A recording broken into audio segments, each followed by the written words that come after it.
ఉన్న బంగారాన్ని విడిపించి ఆ రోజు ఆన్లైన్ రేటుకే మేము కొంటాం. Sharma gold company.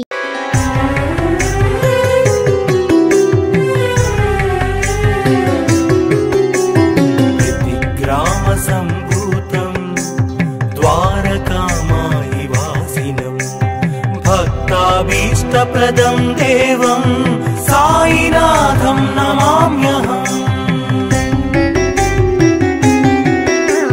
మహోన్నత కులే జాతం క్షీరాంబుధి సమే సుభే ద్విజరాజం తమోఘ్నంతం సాయినాథం నమామ్యహం.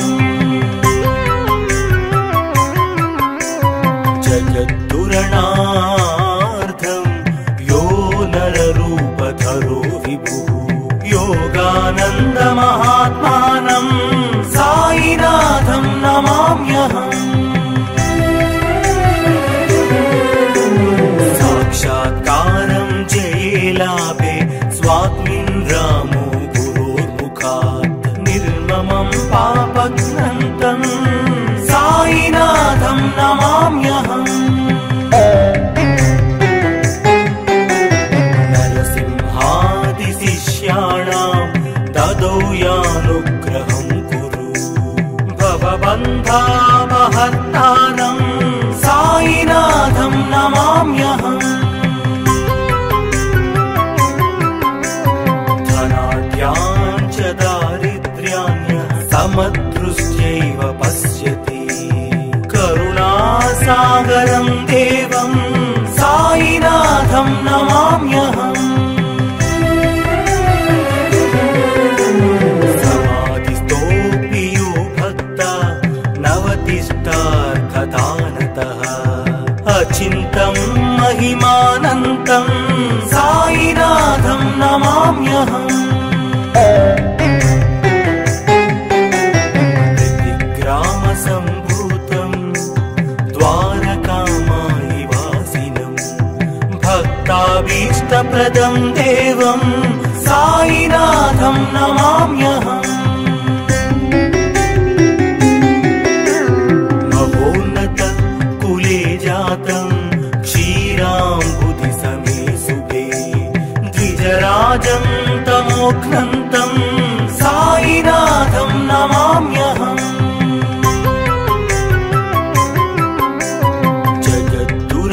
జగద్దురణార్థం యో నరరూపధరో విభుః యోగానంద మహాత్మానం సాయినాథం నమామ్యహం.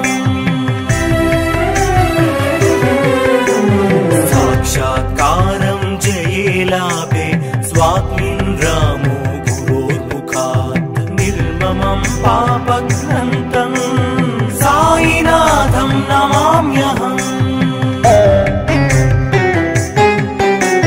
నరసింహాది శిష్యాణాం దదౌ యానుగ్రహం కురు భవబంధాపహర్తారం సాయినాథం నమామ్యహం. ధనాఢ్యాञ्च దారిద్ర్యాణ్య సమదృష్ట్యైవ పశ్యతి కరుణాసాగరం దేవం సాయినాథం నమామ్యహం. సమాధిస్తోపి యో భక్త నవతిష్టార్థదానతః అచింతం మహిమానంతం సాయినాథం నమామ్యహం. సాయినాథం నమామ్యహం. సాయినాథం నమామ్యహం.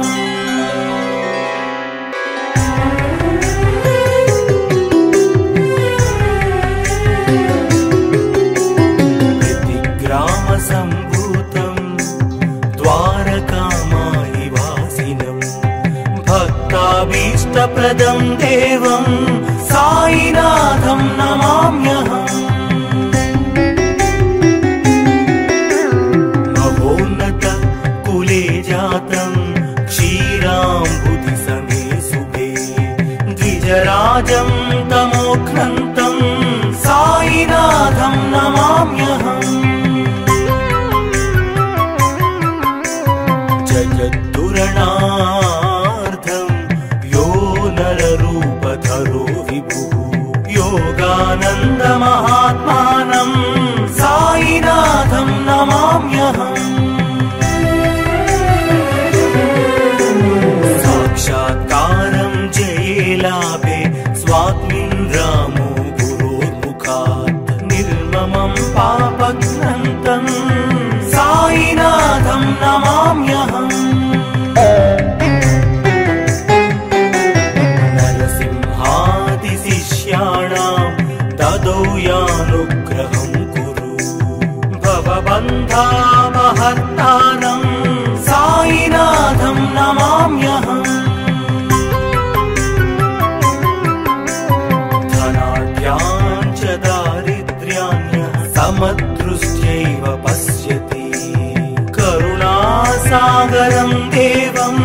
अचिन्तं महिमानन्तं साईनाथं नमाम्यहम्।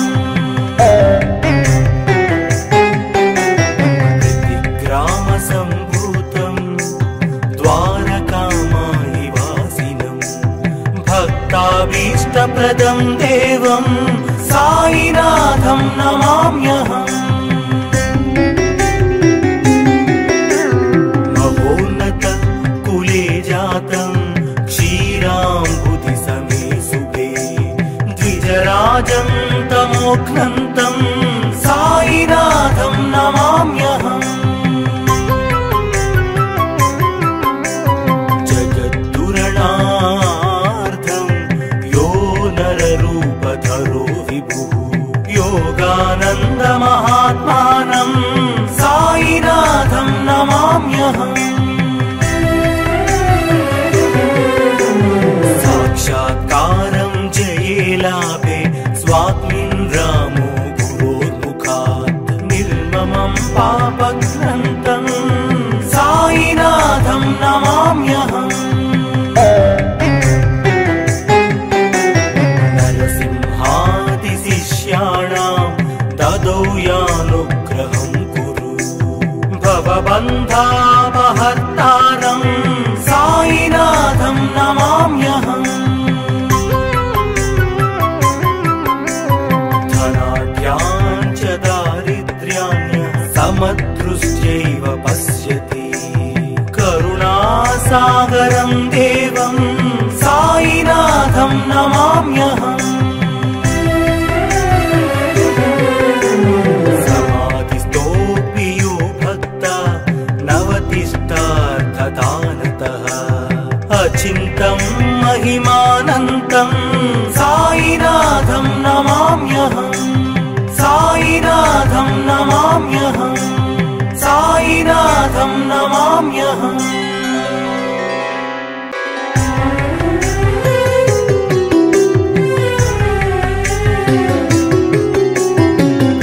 ग्रामसम्भूतं द्वारकामायि वासिनं भक्ताभीष्टप्रदं देवं साईनाथं नमाम्यहम्।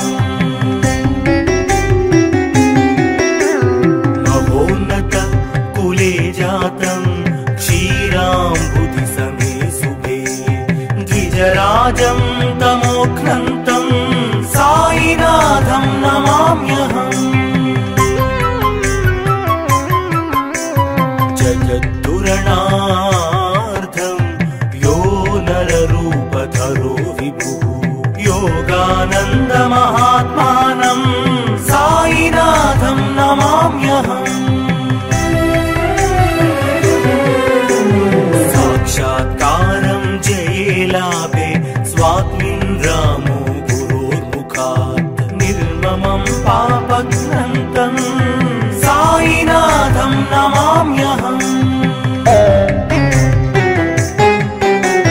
नरसिंहादिशिष्याणां ददौ यानुग्रहं कुरु भवबन्धापहर्तारं साईनाथं नमाम्यहम्। धनाढ्यान् च दारिद्र्यान् समदृष्ट्यैव पश्यति करुणासागरं देवं साईनाथं नमाम्यहम्। समाधिस्थोऽपि यो भक्ता नवतिष्ठार्थदानतः अचिन्तं महिमानन्तं साईनाथं नमाम्यहम्। ग्रामसम्भूतं द्वारकामायि वासिनं भक्ताभीष्टप्रदं देवं साईनाथं नमाम्यहम्।